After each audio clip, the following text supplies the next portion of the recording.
د فلم په شروع کې موږ یو بزنسمن سړی ګورو چې چېرته روان وي. بیا هغه یو کور ګوري چې هغې نه جیبه غوندې کې نړه را روانه وي. په کوم معنی چې هغه ویریږي او هلته نه وتښتېږي. دراصل په دغه کور کې یو ساینټسټ ناست وي کوم چې څه شی نه یې په هوا کې الوځولی وي. ولې چې دغه سړي سره له غونډې کې پاور وي چې څه شی نه دا په هوا کې الوځولی شي. او دا سړی یو دعوه هم کوي چې کوم مړ شوی شی وي هغه دا ژوندی کولی شي. او بیا په خپل جادو باندې چې یو انډه 19 کاله زړه وي په هغې کې دننه ډایناسور ژوندی کي کوم چې د میوزیم چت مات کي او هغې نه بهر ته والوځېږي. او د یو پل نږدې راشي کوم ځای کې چې یو ښځه او خاوند په ګاډي کې ناست وي چېرته روان وي. او دغه ډایناسور هغه ګاډۍ لاندې په سیند کې لړه کي. بل سیند کې موږ یو ایلن نامې جنۍ ګورو چې هغه یوه جرنلیسټه وي او ریسرچر هم وي. او هغه خپلو ملګرو سره مصر ته راغلی وي او هغه یوه ممي پسې ګرځېږي. او دغه ممي یو ډاکټر وي کوم چې په پخوا زمانه کې د فرعونو علاجونه به یې کولو. خو کله چې دغه جنۍ خپلو ملګرو سره یو پیرامید ته راځي هلته کې 2 غله راځي چاته چې پته وه چې هغه ممي چېرته ده. او دوی ایډل یو ځای ته راولي او بیا هغه یوه دروازه کولاوه کي او هغې نه پسه دغه ټول خلکه دنده ورځي. او دوی ټول ګوري چې هلته کې یو غټه خزانه پرته وي. او دا 2 غله هغه خزانې منې رامنډه کي او بیا دا دواړه بلالچ د وجې یو کندې کې لاندې ورپرېوځي. خیر بیا ایډل خپلو ملګرو ته وایي چې هغه ممي بهر ته راوکاږي. خو کله چې دوی هغه ممي کولاو کي په هغې کې حقیقت کې هغه ډاکټر پروت وي. بیا هلته کې یو بل کس وي چې پروفیسر وي خپلو ملګرو سره راشي چې هغه ایډل پهله نه پیژني. او بیا ایډل نه تپوس کوي چې اخر ته دلته کې څه شی کې.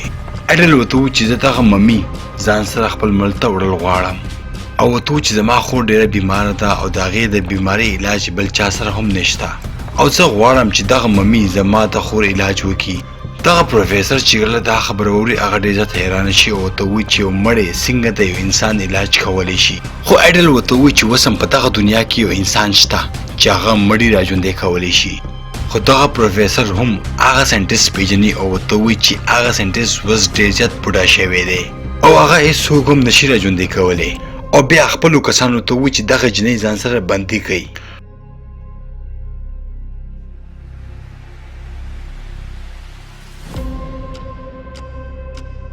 خو ایډل دغه کسانو سره جنگ وکړي او ډېر په چالاکۍ سره هغه تابوت په اوبو کې لړه کړي او بهر ته یې سیند ته ځان سره راوکاږي. بل خواته موږ هغه بزنسمن ګورو چې پولیس ته تللی وي او ورته وایي چې ما د پل سره نږدې یو ډایناسور وکتو چې په هوا کې الوتو.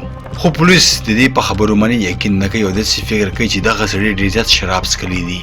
او بیا دغه بزنسمن په جیل کې بند کړي او بیا په خپلو کې یو مشوره کوي چې دغه خبره چاته ونه کوي کني په ښار کې به ډېر زیات خلکه ویریږي.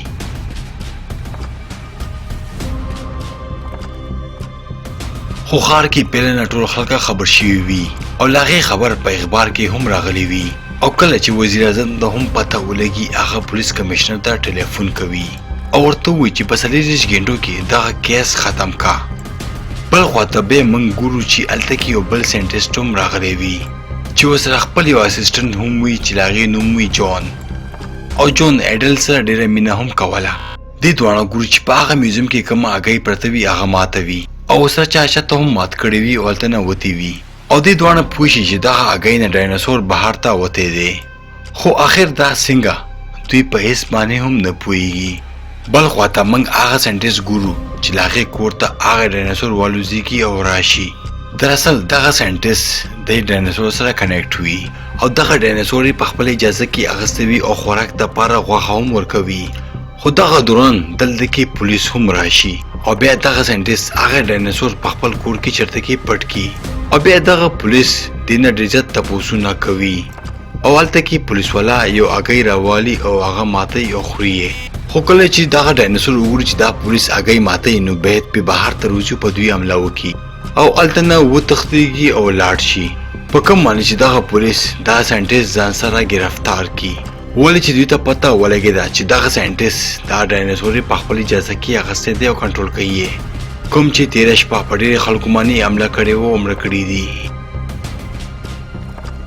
بل خواته کې موږ ایډل ګورو چې د هغه ډاکټر ممي ځان سره اخیستی وي او واپس راشي او خپل کور ته هم راشي چرته کې چې موږ د دې خور ګورو چې ډیره زیاته بیماره وي او ایډل د خپل خور جوړولو لپاره دغه ممی خپل کور ته راوړې وي چې دغه ممی یو ځل بیا ژوندۍ کړي او د خپلې خور علاج پرې وکړي.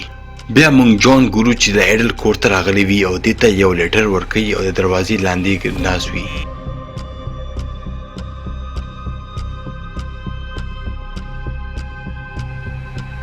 خو ایډل په بهر ته روځي او وی ګوري او ایډل ته دا هم پته ولګي چې هغه ساینټیسټ بیګا پولیسو نیولې دی او هغه ته اوس پانسي ورکوي یعنی مړ کوي. او بیا جون ته پوښتنه کوي چې هغه ساینټیسټ ته په پانسي چرته ورکوي. جون وته هغه اډرس ورکي چرته کې چې دغه ساینټیسټ پټ کړی دی.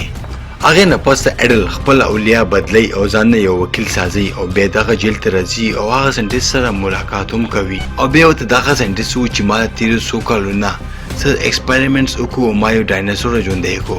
ایډل چې دا خبر ووري هغه ډېر زیاته خوشاله شي او تخپل کیسه هم وکړي چې ما د میسن یو ډاکټر ممی راوستي دی او زه غواړم چې ته هغه ممی هم ژوندۍ کړې. خو دغه ډاکټر وته چې زه داسې نشم کولی ولې چې زه خو په جیل کې یم او څو ورځې پس به ما پانسي کړي.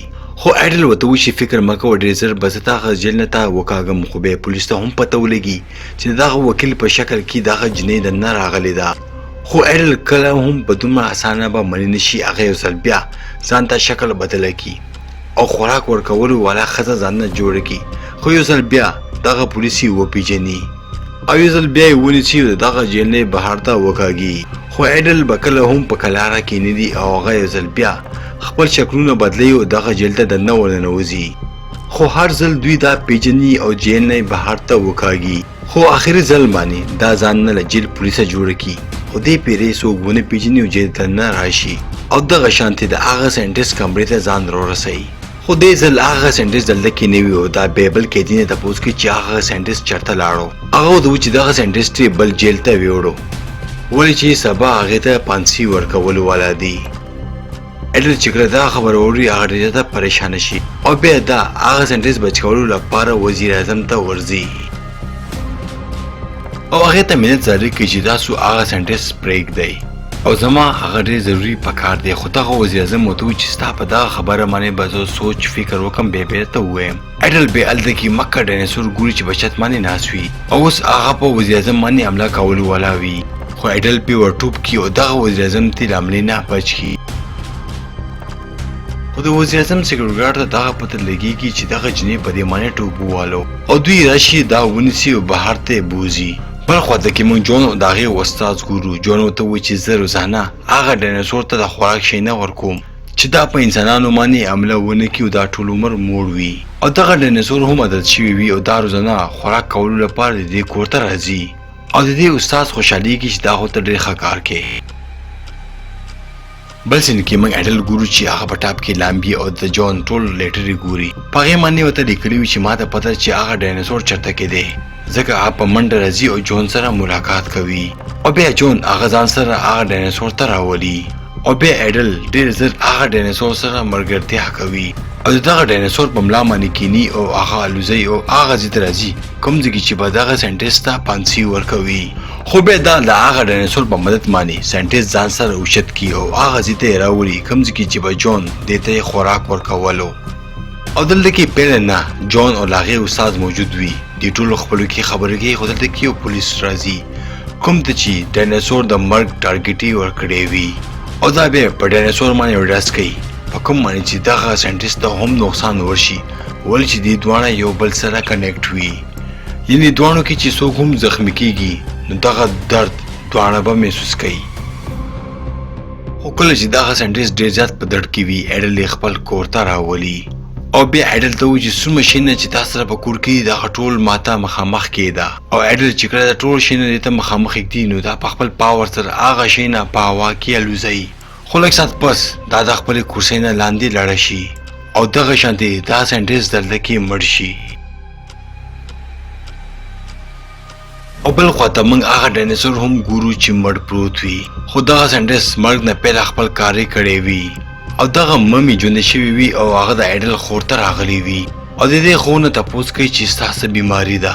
خو ایډل دې ته کیسه کوي چې نن نه 5 کاله پیله چې کله ما خپلې خور سره ټینس بال کولو نو دغه ټینس ګیند لاړو دا په سر باندې ولګېده او دا په زوره په ځمکه رالاړه شوه او د دې ریختونه یو غټه ستنه لاندې لړه شو او ډارې کې په سر کې ورننوته او تر هغه ټایم نه اوسه پورې دغه شانتي ده ته دا سمولی شي ممي ورته وویل چې زه خو دا جنۍ نشم سمولی ولې چې زه خو څه ډاکټر نه یم بلکې زه خو یو حکیم یم خو کله چې هغه سنټنس زه راژوندی کولم دلته کې ډېرې زیاتې ممینې پرتې وي او دغه ټولې ممینې راژوندی شوي دي اډل چې کله دغه واوري هغه خپله خور په کرسۍ کې کیني او خوا کې یو میوزیم ته یعنې عجبګر ته لاړه شي ولې چې په دغه میوزیم کې ډېرې زیاتې ممینې دي او دلته کې به ډاکټر هم وي اډل په دغه میوزیم کې ګوري چې ډېرې زیاتې ممینې راژوندی شوي دي او دغه ټولې ممینې یو ځای کېږي او هغه فرعون ممي راپاڅوي او ورته وایي چې موږ ټول دغه جنۍ راژوندۍ کړي یو اډل بیا فرعون ته منت کوي چې ته زما دغه خور ټیک کا